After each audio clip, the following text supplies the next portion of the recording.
Hey, this is Rob Anspach, and welcome back to another edition of eHeroes for those keeping count. This is episode 211, and we're going to talk about just being an entrepreneur. Yeah, it's tough. I've been doing it for 27 years. And so I brought on a great guest named Tracy Beavers. We're going to talk about overwhelm because I know a lot of you guys are overwhelmed, especially coming off the pandemic and wondering, what can be done to improve. So, Tracy, thank you for being here, and this is going to be good. Thanks. I'm excited. It's good to meet you. And I think it's going to be a lot of fun. Overwhelm is definitely a word I hear a lot from my clients. Yeah, because no one says underwhelm. Oh yeah, I've been an entrepreneur. Yeah, it's just so underwhelming. It's just a drag. Yeah, just can't No, take it.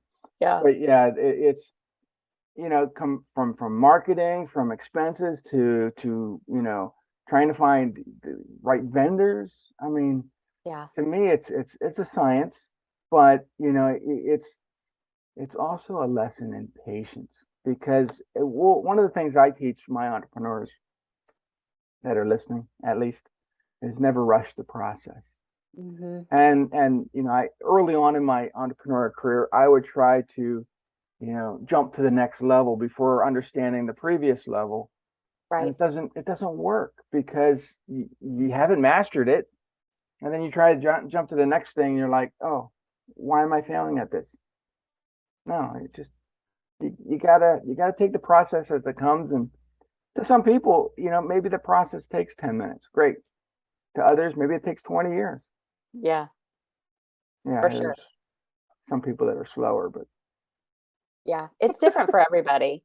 But it's definitely a roller coaster. And it hmm doesn't matter if what I found is it doesn't matter if someone's just starting out on day one or they're 18 years in and they're making millions of dollars a year. yeah, Both of those people feel the very same. yeah, It's just different things that are overwhelming them and different things that feel enormous.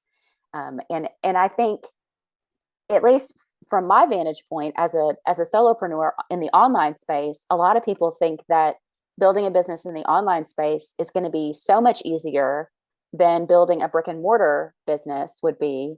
And in some ways, it is because you don't have as much expense in terms of inventory and employees and lease space and company cars and things like that. But you still have expenses hmm and you still have things you have to figure out. And at the end of the day, you still are in the beginning the chief cook and bottle washer. And it's like, holy crap, what do you mean I've got to track the numbers and do the marketing? And, it's crazy. yeah. It's just a lot. When I started out as an entrepreneur, we didn't have websites, we didn't have social media, we didn't have cell phones. I mean, cell Mm-hmm. phones were just coming on the market, Right. so we didn't even have texting. And so you look at now, and entrepreneurs have so much more ways to communicate with people. Yeah. Send a short text because you don't want to have a conversation. Great. Send them an email, send them a face chat, or whatever you want to do. Right. It's so much easier, I think, now to interact with people and to make money than it was 25 years ago. Yeah, I think that is true. But then also, the online space is really loud. Yes. It's very crowded. It feels crowded. It feels loud and noisy. And it's like, I have my clients have been asking me, my online clients that are launching and things like that, how do I cut through the noise? How hmm do I possibly, get seen, get heard, get visible, that kind of thing? And so, we do have technology. I think there's so much good in it for as much as people lament, social media and Mark Zuckerberg and all the, hmm the Snapchat and all that stuff.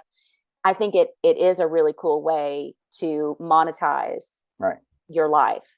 Yeah. But it is just finding the path to the visibility that you want and finding your clients and then getting that messaging right so that you do reach them. hmm That's the tough part now. It's Yeah. like we had hard things when we didn't have the technology. Now we've got the technology and we've got different hard things. Right. And I think that entrepreneurs also have to realize that it's not about selling right out of the gate. A lot of what I call the LinkedIn losers who end Mm-hmm. up in my Rob versus books are those types of people that as soon as you accept them as a connection, they're pummeling your inbox with buy from me, links or courses or whatnot. It's Yes, like I don't even know you, or they're saying, exactly. hey, I can get you 5 leads a day. I can do this. I Hmm. You don't even know who I am. You I haven't, know. and so You don't even know if I need it. right. So one of the things that I do that makes it a little, and I don't know if I sent you this, is when someone connects with me, I send them a short 15-second video that basically introduces myself, tell them how awesome they are, and tell them that I'm looking forward to a conversation. There's no links, there's no nothing, just this video. Oh, I put a transcription in just because some people will say, hey, I'm in a meeting, I can't watch your video. Well, right Right. there's the transcript. Can you read it? Yeah. Okay, great. But I put the ball in their court. I'm Yeah. not selling them anything. I just want to introduce myself. Hmm. I've gotten so many people reach out and say, I love the video. I love that you didn't try to sell me something, you know. And then the conversation goes on and on. They eventually Right. buy from me, or I get them on a podcast, or I learn more about them. Hmm. You just Um, never know where that connection's going to go. right. But Yeah. I don't want to go out, out of the gate and trying to sell them something because it doesn't work. It doesn't. And I feel it, my heart breaks. I've been in sales over 20 years, and people have asked me, that's that's one of the reasons why I became a sales coach. Eventually I was like, okay, I've got enough people asking me to help them become successful in sales. This is probably a good business idea. Mm-hmm. But people would say, well, how are you so successful? Why do you find this so easy? And I'm like, because I'm a human being and I'm connecting with another human being and I'm getting to know them and I'm getting to see what they're about and what they like, what they don't like. Do they need anything that I have to offer? If they do, that's great. If they don't, that's okay. Yeah. Their best friend may need what I have, Right. or their life may change. And in 3 weeks, they're calling me and going, hey, I quit my job. I decided to build a business. Now I need you. You know what I Right. mean? We just never know. But my heart breaks when I get in, and it happens on LinkedIn, but I think it's a setting. It's like if they want to send me, if they want to send me a message to connect with me, and so they send the message, and then when I accept the connection, it just automatically goes through. Right. But it's always, hey, I can help you do XYZ, or hey, we've got this webinar coming up, and I feel the same way. I'm like, do you even know me? And then the other thing, people will say, what do you do? Tell me Right. about your business. And I try really hard not to be a smarty pants, Oh, I'm smarty pants but I too. really want to say, did you not look at my profile? I mean, and I actually had a couple of times I'm like, is my profile not, I mean, I'm a pretty good marketing messenger. I think, let me just, and so I have actually messaged people back and said, hey, I feel like my profile makes this super clear. Would you please tell me if it doesn't? Because I thought maybe I'm the wrong one. I'm Mhm. like, I thought it was obvious. Business sales coach. Here's who I help. Yeah. But Well, someone had asked me after going through the spiel what I did. So I said, I build play sets out of spent nuclear fuel rods. is that even a thing? It's not even. And the guy looks at, he responds. He goes, I looked at your profile. You're an asshole. And he blocked me. And I'm like, good. That's really funny. But to So somebody yeah. like me, I'd be like, oh, that sounds legit. Cool. Tell me about that. So it's, I can understand entrepreneurs because uh, not all entrepreneurs, the ones that are struggling. This pandemic screwed them over. I mean, the mindset was changed. Their attitude was, hey, the government made all the big box stores stay open, but they deemed me as you know um, Mm-hmm. a Yeah. secondary business, basically. Mm-hmm. Yeah, And for so sure. now they're out there trying to make up for the losses, and they're trying to do anything. They're it's like throwing spaghetti at a wall, see what sticks. Yeah. Is it going to work for my business? Mm-hmm. And I always tell people, look, you know what? Sometimes you got to take a step back and go old school. And it means, handing out business cards, Mm-hmm. postcards, mailers, Yep. doing things that Networking. you've never done before, but Mm-hmm. it gets you into the targeted areas that you want to be in. Exactly. Got to go And old school.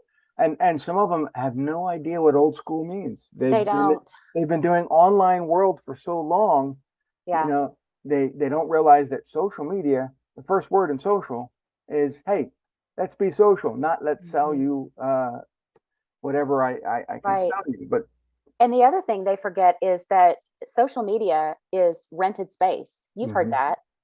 And when it goes dark, and it has, then what do you do? yeah, If everything you've built is based on a platform you don't own, that's a recipe for disaster. right. So one of the things that I try very hard to impress upon my clients, even the ones that are local, brick and mortar, service based, who feel like they don't need an email list, I'm like, oh yes, you do. Every single business type, it doesn't matter what type of business it is, Right. you've got to have that customer information for the exact reason that you just said. When the pandemic shuts us down, we've got to figure out how to contact people, or hmm social media shuts down.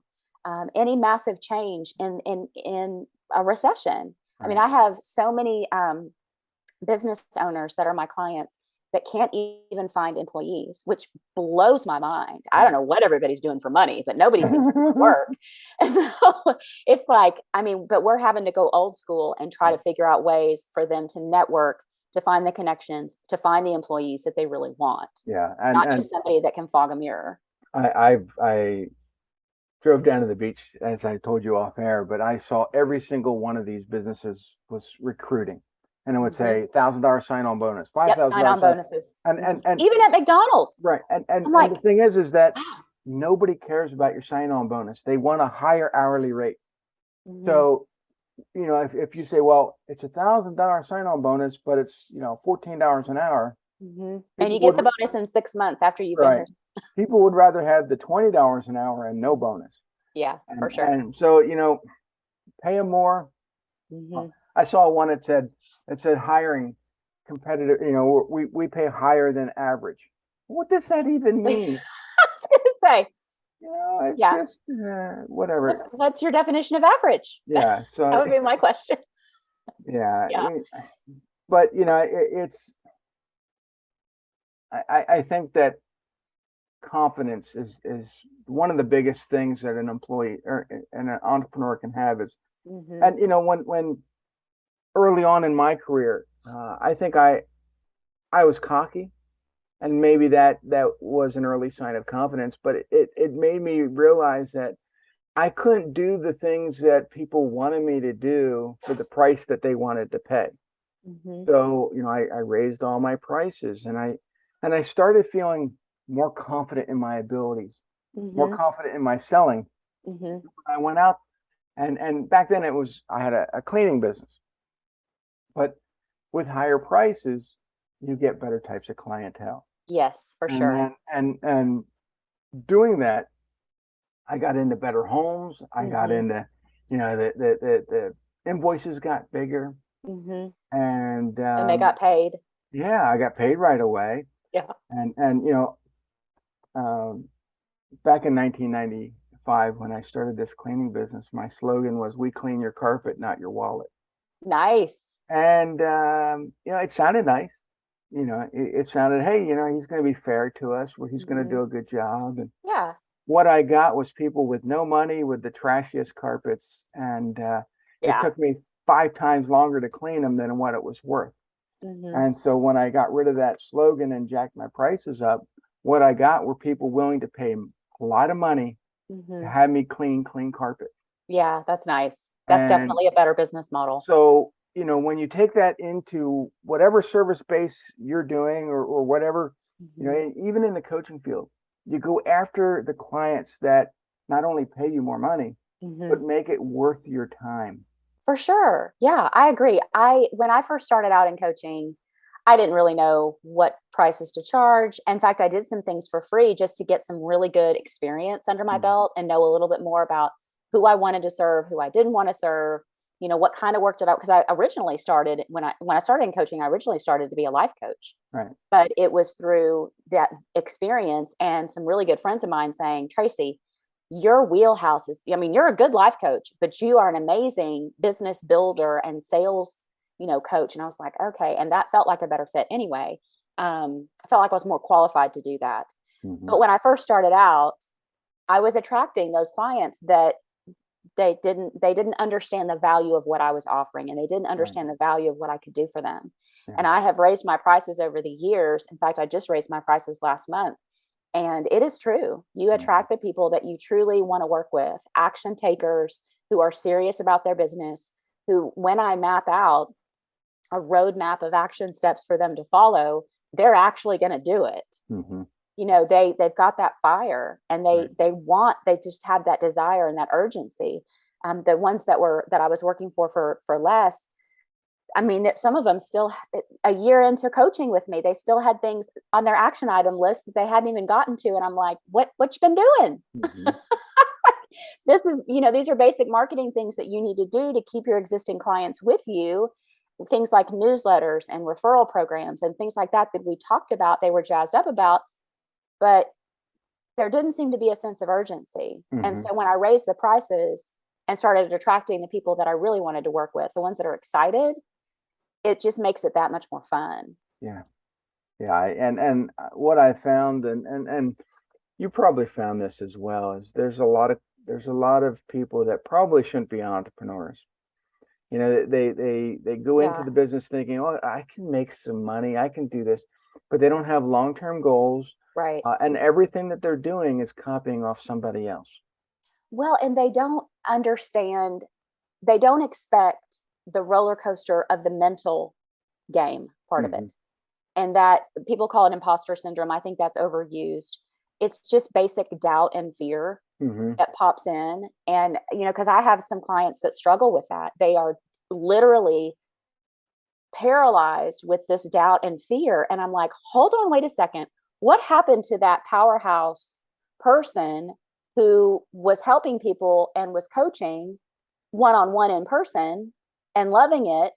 And the only difference is we're creating an online product and we're getting you out into the online space. And all of a sudden they're like Cindy Brady at the spelling bee, and they're just, can't speak, can't move. And I'm like, hold on, this is the same thing. We're just switching platforms. Yeah. So that's been interesting too, is to shore up the mental piece, because it's just as important as the marketing piece and the finances and all of that. They've got to have their financial things worked out. A lot of people start a business and they're mixing their personal and business income. And I'm like, hold on, no. We're not taking another step until we hang up the Zoom and you go down to the bank and you open up a separate account and you get a separate business credit card and you start keeping your receipts and you start keeping a profit and loss. I don't care if it's a spiral notebook and a pencil. We're not, you can't, that's right. Mistake. Big mistake. It's the first business I started, I ran it off credit cards for almost 3 years. Wow. And, it almost went bankrupt because I didn't understand. I was relying on other people to create ads for me. I had no idea how to create ads. Hey, the newspaper, they would design the ad, throw it out there. Yeah. Coupon clippers, the same thing. And I'm like, these ads are terrible. They didn't bring in any business, but I was still forking out money. And when I went to this marketing seminar and learned how to do it the right way, I started designing the ads and submitting to the newspaper and the coupon clipper. And they're like, "You want us to run this?" Yes. Yes, I do. Sure. Yeah, run it. It's my money. You pay. You run. And so then I was getting better results and better. And the newspaper, how's that ad working for you? It's working awesome now. Yeah. Yeah. And so I had to make and it was at that point that I created this real business, because I was making all kinds of money and paid off all the credit cards, got away from mixing monies. Yeah. And, and I understand, going into it, I always thought, hey, I have to pay myself first. But I'm like, well, shit, I got to pay the bills too. Yeah. I got to pay these employees, and I got to pay for my cleaning equipment, and I got to pay for the ads, and I got to pay for. Yeah. Right. And I'm going to tell everybody, you're not going to be Walmart. You cannot keep your prices low and make it up in volume. Most companies cannot do that. You got to raise your prices so that, you can pay for employees, pay for new equipment. Right. In the cleaning industry, there are lots of guys out there, and I'm sure it goes beyond cleaning. It goes into electrical and any service-based business. They're running these trucks that look like they just came out of World War II. I mean, they got rust everywhere, and and you're pulling up to clients' homes, Yeah. and you expect to get top dollar when your vehicle looks like It's not good branding. no. So, having that ability to have a nice looking vehicle that has no Mhm. dents and bullet holes or whatever, Right. and Well, have and having employees that you pay enough that right. are of the quality that you want representing your brand. I mean, Hmm. that's another thing that my service-based entrepreneurs struggle with. Not only can they not find the employees, but then when they do, they turn out to be people that are not representing their company very well. Right. I'm sorry, And I completely interrupted you. no. And the thing is that's exactly what happened during the pandemic. All these big companies that we're used to dealing with, Google and Mhm. Verizon and Comcast, they all went to faceless individuals overseas answering telephones. Or you had to do everything through email. You couldn't Mhm. get anybody local to pick up the phone and talk to you. Yeah. People were getting frustrated. Everything was automated, and so even the big companies make mistakes by trying to automate everything that they can. You can't do Mhm. that. No. Yeah, there's certain pieces of a business that can't be automated. And there's certain pieces of a business that the business owner needs to do. I've had Mhm. this discussion with several of my clients. I have a real estate agent as one of my clients right now, for example, and she recognized this and she said in our first meeting, she said, I need to do front of the house. Mhm. I'm the face of the business. I'm the one who needs to be meeting with the clients. What I need is all the rest of the stuff off my plate and automated with my team. So, and that's the part that I'm working on. We Mhm. are working to take everything from her because she realized she was the bottleneck in her business. Right.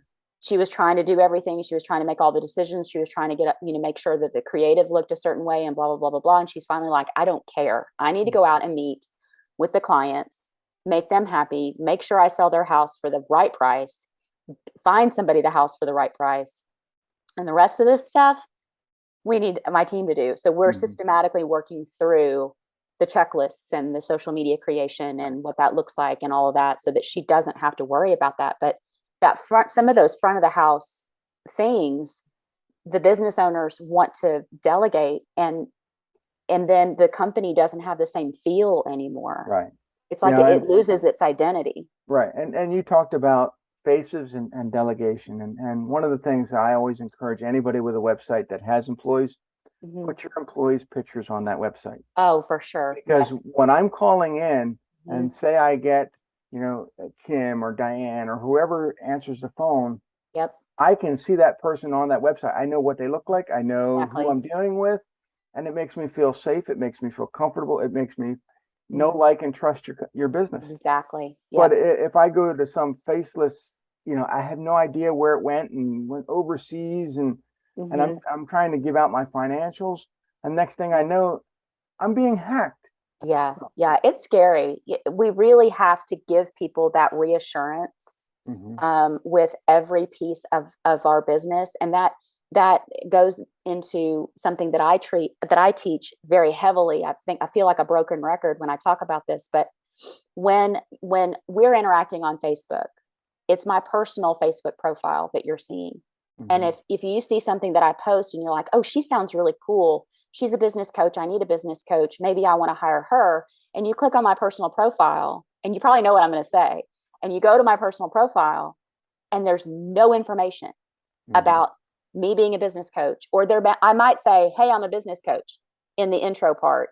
But then Hmm. you click on contact information. There's no website. There's no Facebook business page. There's no Instagram. There's it's like your brain just stops and you're like, hold on, I don't think this person is who they said they were. Right. And so, and that's an online example of an online business coach. But even people like my real estate agent, I was going over her social media profiles and I'm like, we need to change this. We need to move this here. We need this cover photo to have your logo. When somebody lands on your stuff, whether it's Hmm. your website or your social media profiles or the front of your office, Hmm. they pull up to the front in their car, old fashioned, old school, way, they've got to have that reassurance of, okay, I can give these people my money. They are Hmm. who they say they are. They are kind, warm humans. I'm not dealing with a bot. I'm not dealing with a stalker. All that kind of stuff. So yeah, I totally agree with you. When I go to somebody's website, I want to see an about section. Right. And I Well, want to know about that person. and well, for me also, it has to deal with, personality. Mm. I'm very sarcastic, and for years, No. no, for years, I didn't put any of that sarcasm on social media because I wanted people to, I didn't want to trigger them.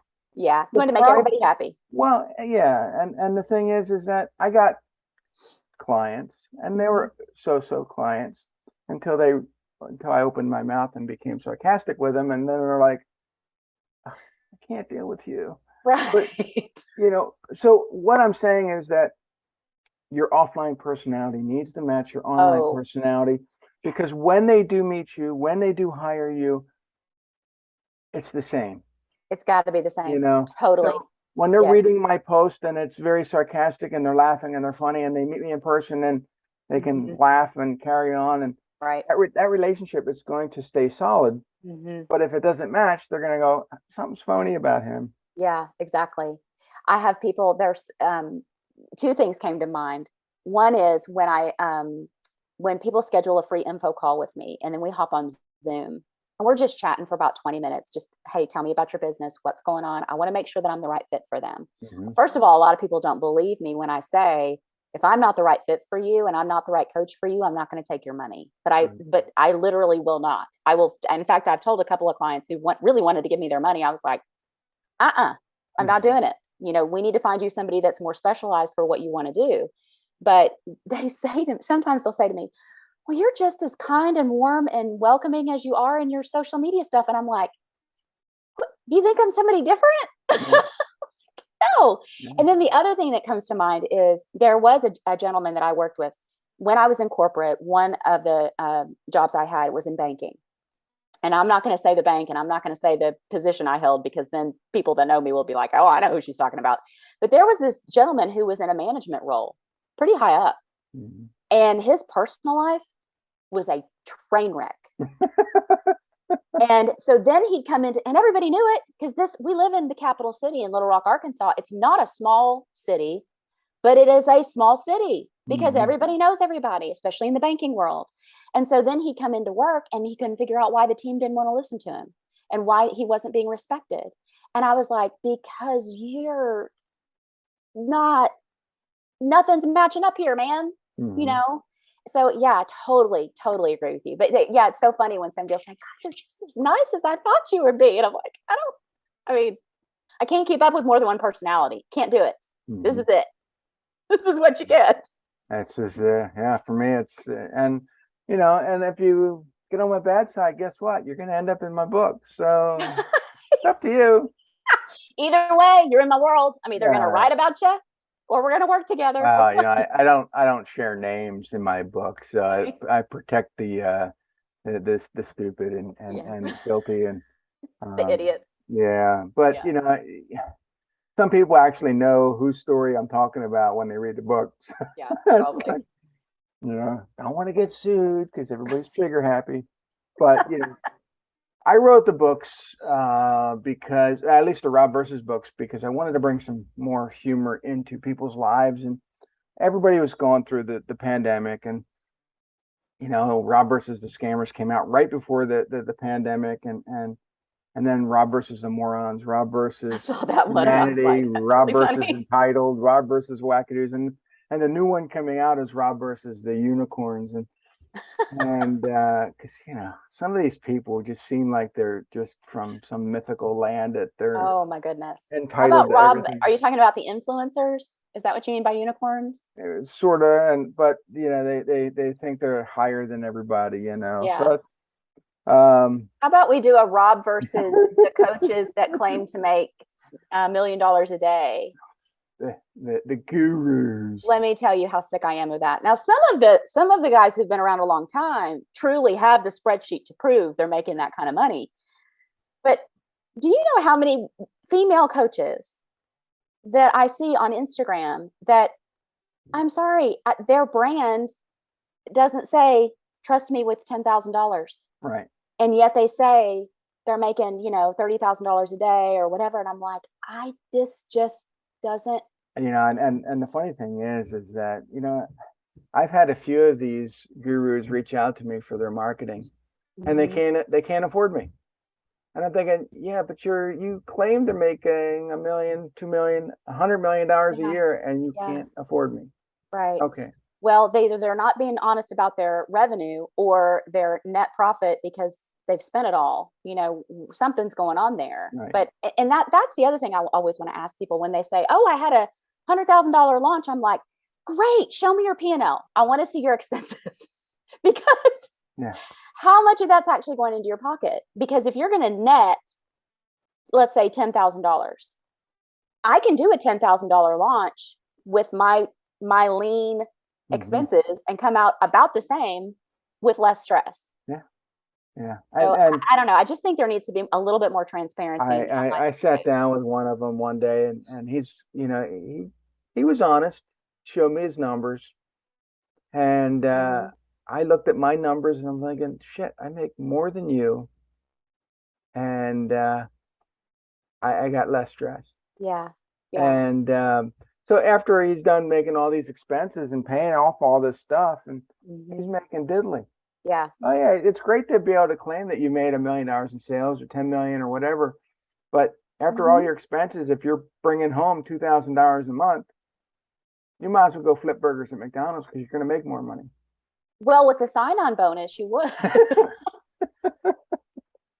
Yeah, then they can. Sorry, I couldn't resist. They can afford to stand in front of their Lamborghini and take more pictures. Oh my goodness! And that Lamborghini is probably rented. Yeah. Those are what you call shiny objects. Don't fall for them. Don't fall for ads that use them. There are legitimate people out there, and I'm not saying that even some of the speakers that have been around for a long time, and I'm going to use Tony Robbins as an example because he's been doing this for a long time. He makes mistakes too. He gets caught up in hiring the wrong people. Right. But I've had people come to me and say, Rob, I want to be the next Tony Robbins. I'm like, do you really? Why? Yeah. Why don't you be the next, whatever your last name is, and why don't you be yourself? Yeah. No. I want the fame and fortune and all the stuff that Tony has. I said, oh, okay. You want the divorce too? You want to lose half your income? You want to deal with, attorneys, stalkers, attorneys? No, lawsuits. Be yourself. All of it. Yeah. No, and here's what's tough about that. As a coach, this, you've heard this before. I can't remember who originally said it. Maybe it was Eleanor Roosevelt. Comparison is the thief of joy. Is that hers? I can't remember. I don't know. I just know that thief of joy is one of those memes I use all the time. Well, when we get in that comparison game, that's the thing that's again where my heart hurts. When people send me a cold spammy DM, my heart hurts. And then when I hear my clients comparing themselves to somebody in the online space who appears to have this, they appear to be level playing field. They appear to be an apples to apples comparison, but for some reason, this person's making 10x more money or has the Gucci bag or the Lamborghini or they're living this Bali lifestyle where they're, traveling all over the world and all these pictures are filtered and beautiful and gorgeous. And what I want to say is exactly what you and I are talking about. I'm like, hold on, wait a minute. You're seeing the highlight reel of what they're doing. We have no idea what their life is truly like. And so I just want to dial it back for them and say, hold on, what do you want? Because there was a time when I wanted to be the next Tony Robbins. It's like Mel Robbins, speaking of Robinses, it's like Mel says, she said, okay, you want the 6-pack abs, but what you need to do is think, what am I going to have to do to get there? And I like cake and I like wine. So I'm not going to get the 6-pack abs, but that's a decision that I made. And it's like, she says, okay, you want to be this $1 million coach. Just walk through that for a second. Do you really want that? And hopefully, if you make that kind of money, you can hire enough people that you don't have the stress. So, but I just feel it hurts my heart when I have my clients that say, but that person's been doing it the same amount of time I have, and our offers are similar, but they've got, over 10,000 Instagram followers. There's a good example. Who are these followers? Are they actually their ideal client? Did they pay for some of them? I mean, it's just there's just so much that goes on that I just am like, let's come back to who you are. Mm-hmm. I coach from a place of authenticity. And so when someone says, I think I want to do XYZ, I'm like, what does your gut say? Does that feel authentic to you? Does that sound like something you would do? Does that feel like something you would do? And if they say, yeah, hell yeah, then we go forward. But if they kind of pause and go, now that you mention it, I don't know. And I'm like, then that's not aligned. That's not authentic to you. And you have to ask yourself, what do you really want? I mean, my husband and I could go qualify for probably a $500,000 or more home right now in the fancy pants part of town. That there was a time when I wanted that, but now I'm like, you know what? I'd rather stay here in a house that's worth half that, pay it off, and put a whole bunch of fat cash in my retirement account, maybe put a micro pool out back and go travel. It's just we can all easily get caught up in what's everybody else doing, what their success looks like. But at the end of the day, we just have to come back to ourselves and say, what do we really want? Right. And what does our family really want? And what makes us happy? And for me, it was 35 years ago, while I was in college, I wanted to be a writer, but I sucked at writing. So how was I going to get there? I mean, people liked my stories. Said my grammar was everywhere. I mean, my grammar was horrible. I didn't put punctuations right. It took me a long time to get to that point where I started actually getting paid to write articles for people. Yeah. And then it took another couple years before I put out the first book. 9 years later, 36 books I've helped myself and my clients produce. It takes time. Everything that you're going to do well is going to take time. And as we started out in the very beginning, you can't skip steps. Everything that I've done over my lifetime has taught me the next lesson that needs to get me forward. Yep. In high school, I took computer programming. I never knew I was going to actually use it until I got older. And now we're designing websites for people. We're doing this, we're doing that. I'm still using that computer knowledge. Yeah, it's 30 some years ago. Yeah. The basics I'm still remembering. I don't actually have to hard code stuff anymore, but I knew what, I knew I had to do. Video photography I used to do a long, long time ago. We do it every day now with these phones. It's just, it's crazy. So look at what you did a long time ago. Your training. Does it pertain to what you're doing now? Probably not. But there's an element, part of it that does. Yeah, there's an element in there that you can teach others on how to do stuff. Everything that you've done over the course of your lifetime has taught you lessons that you can actually use to write a book. Yep, for sure.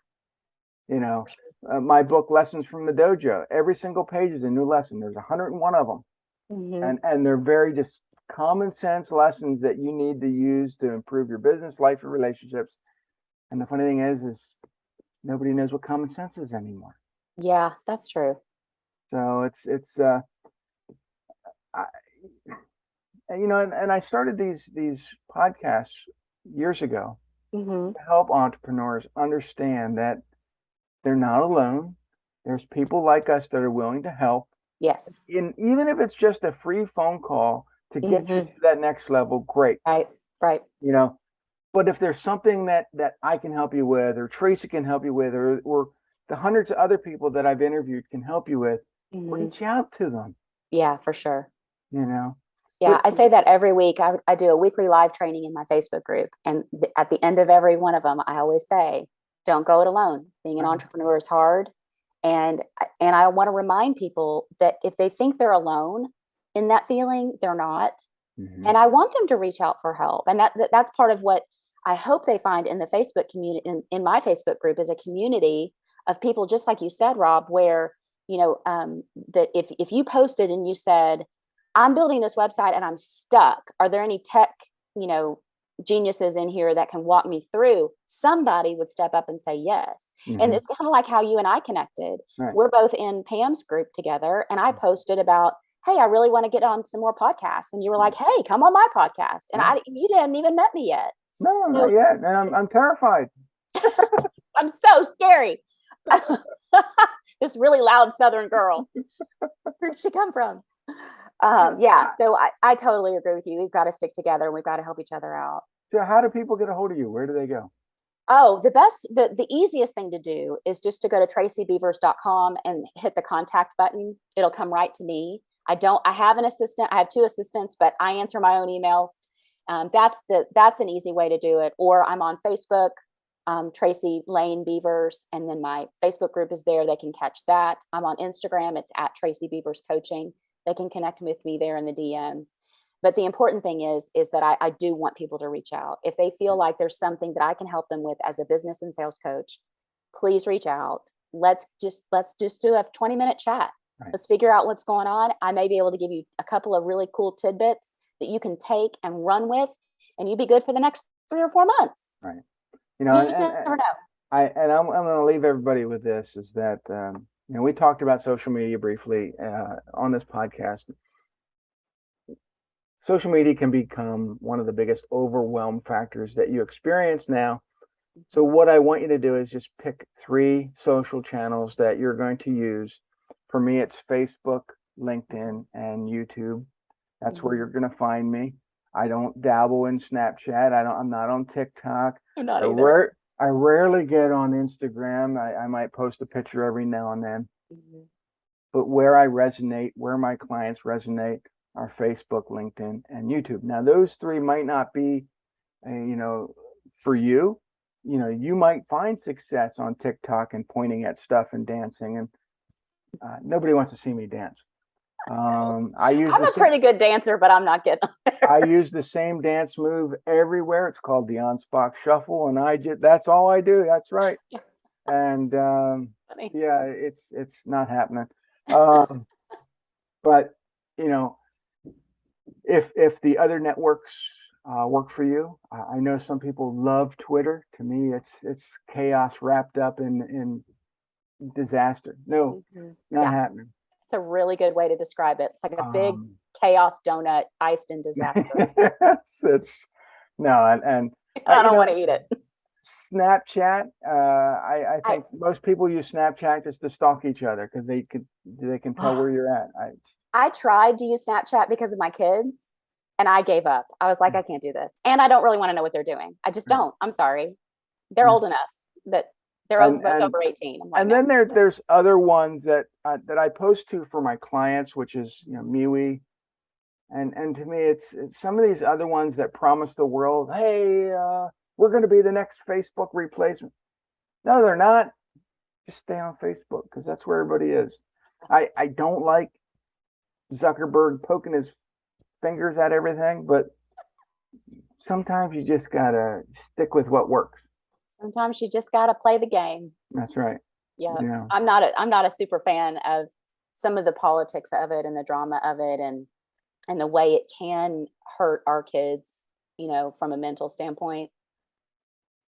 But well, on the other hand, I want to build an online business. So there you have it. Somebody was giving the wrong advice, and I posted, I think you need a throat punch. Well, I got banned for 24 hours, and when you are also responsible for your client's social media, that's bad. Nobody got posted to that 24 hours. So way to go, Rob. What I did is I started doing creating backup admins. So for sure. As I could talk about the negatives of social media all day long, but when you look at the negatives, the positives are always going to outweigh, because that's where you communicate with your clients. That's where they're going to learn more about you. If you go in with a feeling of this is not going to work, then it's not going to work. Right. Well, and the other thing is that I've never been more connected to people I grew up with, people I went to high school with, people I went to college with, even my parents. They feel very connected to us because they can see everything that we're doing. Right. So that's a huge positive. Yeah. Depends on what you're doing. Yeah, my mom's scolding me on Facebook. That's funny. Yeah. That's hilarious. But a lot of people just don't have a filter. They don't have someone Right. a relative that can go in there and slap them on the wrist because they posted something wrong. Right. And so, yeah, Facebook does have their grammar police that go in there. Well, grammar police, more like social police, but yeah. So don't get banned. Right. The moral of the story is when you're in charge of other people's accounts, don't get banned. Don't get put in Facebook jail. But I've noticed people that'll say, "Hey, I'm back. You were gone. I didn't even notice." Yeah. Okay. Yeah, they were gone for 30 days. They got thrown in the cooler. Right. That's thrown right. in Facebook jail. But so there is a lot of overwhelm that you're going to experience. So contact Tracy, contact me. Tracy will be less sarcastic. Tracy will be more patient. I think I'm a little warmer and fuzzier than you are. I'm just guessing, maybe. Yeah, just a little bit. So yeah, if you want a warm and fuzzy feeling, contact Tracy. I'm your girl. Me. Yeah. If you want sarcasm. Yeah, I don't think that's going to be found on a bathroom wall somewhere, but we'll leave it at that. Oh my For a goodness. warm and fuzzy feeling. No, please don't do that. That would be bad. That would be really bad. Funny is that nobody uses phone numbers anymore. It's just find me on social media. Okay. Right. And I don't think anybody reads the bathroom wall anymore because they're on their phone. That's right. So you're all good. See, and the thing is, these are fun conversations. That's what being an entrepreneur is all about. Yeah. If you're running a business that's causing you stress, that's causing you massive overwhelm, maybe it's time to decide to cut things out of that business, raise your prices, focus on better clients, contact people that can help you, and then you can kind of enjoy life the way you want. Yep. Put the fun back in it. Yeah. So until the next episode, talk to you later. Thanks, Rob.